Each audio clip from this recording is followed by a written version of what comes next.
This evening, in the slow, deepening dusk, I sat by my window and spent an hour in passionate conversation with the devil. I fancied I sat, with my hands folded and my feet crossed, on an ugly but comfortable red velvet sofa in some nondescript room, and the fascinating man-devil was seated near me in a frail willow chair.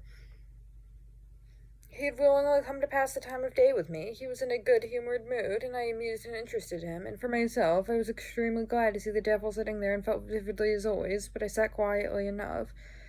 The fascinating man-devil had fascinating steel-gray eyes, and they looked at me with every variety of glance, from quizzical to tender.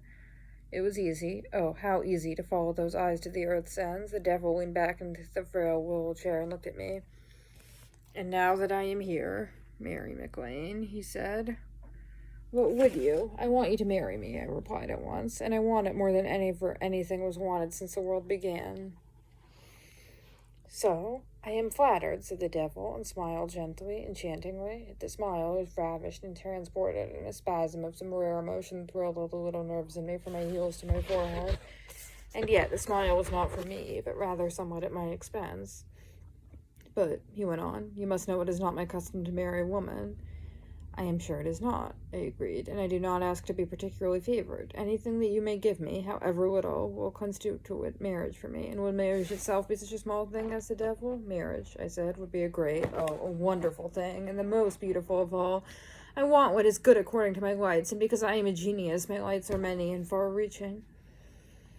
"What do your lights tell you?" the man-devil inquired. "They tell me this, that nothing in the world matters unless love is with it, and if love is with it, and it seems to the virtuous a barren and infamous thing, still, because of the love, it partakes of the very highest." "And you have the courage of your convictions?" he said.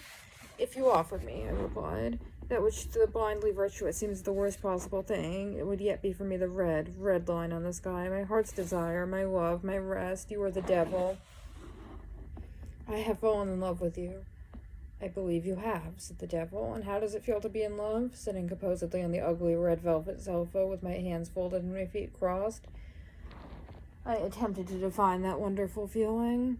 "It feels," I said, "as if sparks of fire and ice crystals ran riot in my veins with my blood, as if 1,000 pinpoints pierced my flesh, and every other point a point of pleasure, and every other point a point of pain, as if my heart were laid to rest in a bed of velvet and cotton wool, but kept awake by sweet violin arias, as if milk and honey and the blossoms of the cherry flowed into my stomach and then vanished utterly, as if strange, beautiful worlds lay spread out before my eyes, alternately in dazzling light and complete darkness, with chaotic rapidity, as if orris root was sprinkled in the folds of my brain, as if sprigs of dripping sweet fern were stuck inside my hot linen collar, as if, well, you know," I ended suddenly. "Very good," said the devil. "You are in love, and you say you are in love with me." "Oh, with you!" I exclaimed with suppressed violence. The effort to suppress this violence cost me pounds of nerve power, but I kept my hands still quietly folded and my feet crossed, and it was a triumph of self-control. "I want you to marry me," I added despairingly. "And you think," he inquired, "that apart from the opinion of the wise word, it would be a suitable marriage?" "A suitable marriage!" I exclaimed. "I hate a suitable marriage. No, it would not be suitable. It would be bohemian, outlandish, adorable." The devil smiled. This time the smile was for me, and, oh, the long, old, overpowering enchantment of the steel-gray eyes of the devil. "It is one of those things that one remembers. You are a beautifully frank little feminine creature," he said. "Frankness in these days is a lost art." "Yes, I am beautifully frank," I replied. "Out of countless millions of the devils animated, I am one to acknowledge myself." "But withal you are not true," said the man-devil. "I am a liar," I answered. "You are a liar, surely," he said, "but you stay with your list. To say with anything is a truth." "It is so," I replied. "Nevertheless, I am as false as a woman can be. But you know what you want." "Oh, yes," I said. "I know what I want. I want you to marry me." "And why? Because I love you." "That seems like an excellent reason." "Certainly," said the devil. "I want to be happy for once in my life," I said. "I have never been happy, and if I could be happy once for one gold day, I should be satisfied. And I should have that to remember in the long years." "And you are a strangely pathetic little animal," said the devil. "I am pathetic," I said. I clasped my hands very tightly. "I know that I am pathetic, and for this reason I am the most terribly pathetic in all the world." "Poor little Mary McLane," said the devil. He leaned toward me. He looked at me with those strange, wonderfully tender, fine, steel-gray eyes. "Poor little Mary McLane," he said again in a voice that was like the gray dawn. And the glance of the steel-gray eyes entered into me and thrilled me through and through. It frightened and soothed me. It racked and comforted me. It ravished me with inconceivable gentleness, so that I bent my head down and sobbed as I breathed. Don't you know, you little thing, said the man-devil, softly compassionate. Your life will be very hard for you always, harder when you are happy than when you go in nothingness. I know. Nevertheless, I want to be happy, I sobbed. I felt a rush of an old, thick, heavy anguish.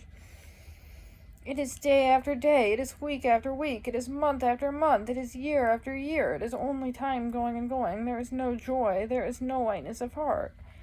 It is only the passing of days. I am young and all alone. Always I have been alone. When I was 5 and lay in the grammed grass and tortured myself to keep back tears, and through the long, cold, lonely years till now all the torture does not keep back the tears. There is no one, nothing to help me bear. It is more than pathetic when one is 19 and all young, new feelings, sees nothing anywhere except long, dark, lonely years behind her and before her.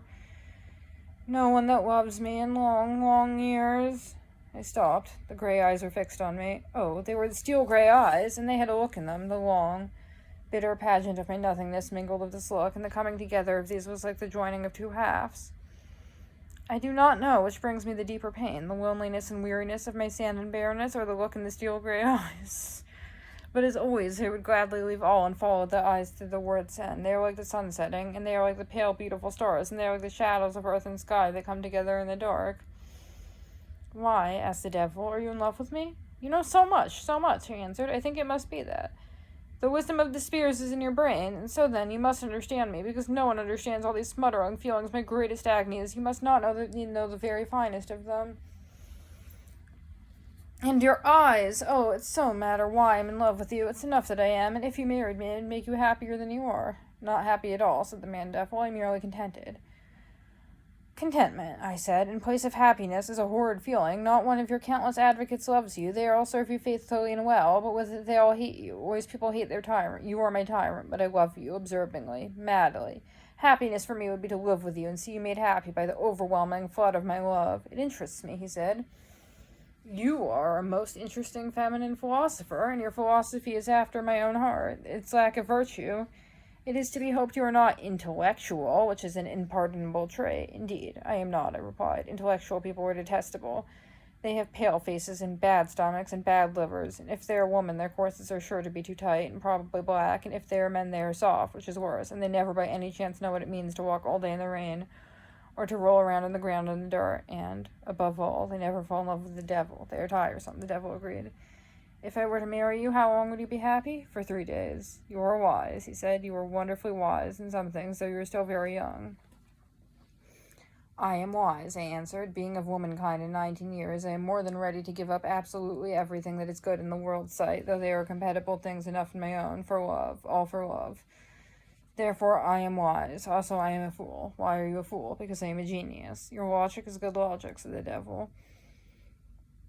My logic? Oh, I don't care anything about logic, I said with sudden complete weariness. I felt buried and wrapped around and around weariness. Everything lost its color, everything torn cold. At this moment, said the devil, you feel as if you cared for nothing at all, but if you chose, I could bring around a transfiguration. I could kiss your soul into paradise. I answered, yes, without emotion. An hour, said the devil. It's not very long. But we know it is long enough to suffer in, and go mad in, and live in, and be happy in, and the world contains a great many hours. Now I am leaving you. It is likely that I may never come again, and it is likely that I may come again. It all vanished. I still sat by my window in the gloom. It is dreary, I said, but yes, the world contains a great many hours.